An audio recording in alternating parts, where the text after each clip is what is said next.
নমস্কাৰ বন্ধু বান্ধৱীসকল, স্বাগতম জনাইছোঁ অন্য এটা জব আপডেট ভিডিঅ'লৈ। বন্ধু বান্ধৱীসকল, এই ভিডিঅ'টোত আজি আপোনালোকৰ বাবে অসমৰ বাহিৰত মুকলি হোৱা জব এটা লৈ আহিছোঁ।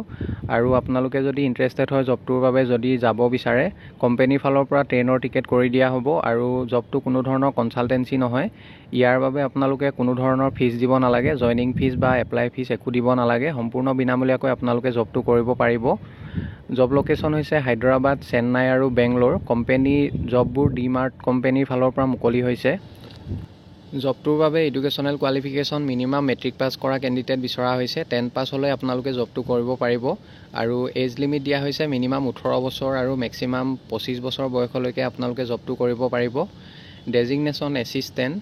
জব ৰোলখিনি দিয়া হৈছে পেকিং, স্কেনিং আৰু লোডিং। এইখিনি আপোনালোকৰ জব ৰেছপনচিবিলিটি হ'ব। Job role duty hours 9 hours duty কৰিব লাগিব। আৰু জবটোৰ বাবে মেল ফিমেল সকলো কেণ্ডিডেটে আপোনালোকে এপ্লাই কৰিব পাৰিব। জববোৰৰ বাবে চেলাৰী দিয়া হ'ব। 1 নম্বৰতে হায়দৰাবাদ লোকেশ্যনৰ বাবে যদি আপোনালোকে যায় 12,500 চেলাৰী পাব। আৰু লগত PF ESIC আৰু এটেণ্ডেঞ্চ বোনাছ 3,200 এক্সট্ৰাকৈ লাভ কৰিব। এটেণ্ডেঞ্চ বোনাছ মানে আপোনালোকৰ যদি ডিউটি মান্থলি 24 ডেজ ডিউটি থাকে, যদি আপোনালোকে 24 ডেজে এটেণ্ড থাকে, তেতিয়াহ'লে 3,200 এটেণ্ডেঞ্চ বোনাছ এক্সট্ৰাকৈ লাভ কৰিব। আৰু চেন্নাই লোকেশ্যনৰ বাবে যদি আপোনালোকে যায় 15,500 চেলাৰী পাব, লগত PF ESIC আৰু এটেণ্ডেঞ্চ বোনাছ 3,200 এক্সট্ৰাকৈ থাকিব।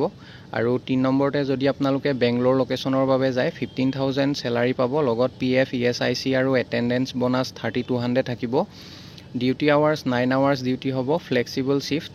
ফিমেলৰ বাবে মৰ্ণিং আৰু ইভিনিং শ্বিফ্ট এভেইলেবল। আপোনালোকে যদি ফিমেল কেণ্ডিডেট হয়, মৰ্ণিং আৰু ইভিনিং শ্বিফ্টত আপোনালোকে কাম কৰিব পাৰিব। আৰু ইয়াৰ লগতে room and food arrangement. Company will try to provide you accommodation in low' price. কোম্পানীৰ ফালৰ পৰা থকা আৰু খোৱাৰ ব্যৱস্থা কম খৰচতে কৰি দিয়া হ'ব। জবটো ফ্ৰী জব হয়। আপোনালোকে ইয়াৰ বাবে কোনো ধৰণৰ ফিজ দিব নালাগে, কনচালটেঞ্চি নহয়। ইণ্টাৰেষ্টেড মেল ফিমেল সকলো কেণ্ডিডেটে আপোনালোকে মেইল ID দিয়া হৈছে, মেইলৰ জৰিয়তে এপ্লাই কৰিব পাৰিব। আৰু মেইলত CV খন পঠিয়াওঁতে আপোনালোকে কোনটো লোকেশ্যনত জবটো কৰিব বিচাৰে সেইটো মেনশ্যন কৰি দিব। ইচ্ছুক প্ৰাৰ্থীসকলে আপোনালোকে সোনকালে আবেদন কৰি ল'ব। আৰু যদি আপোনালোকে যাব বিচাৰে, কোম্পানীৰ ফালৰ পৰা টিকেট কৰি দিয়া হ'ব। আপোনালোকে কোনো ধৰণৰ ইয়াৰ বাবে ফিজ দিব নালাগে। যিসকল কেণ্ডিডেটে ইণ্টাৰেষ্টেড হয় আপোনালোকে সোনকালে আবেদন কৰি ল'ব।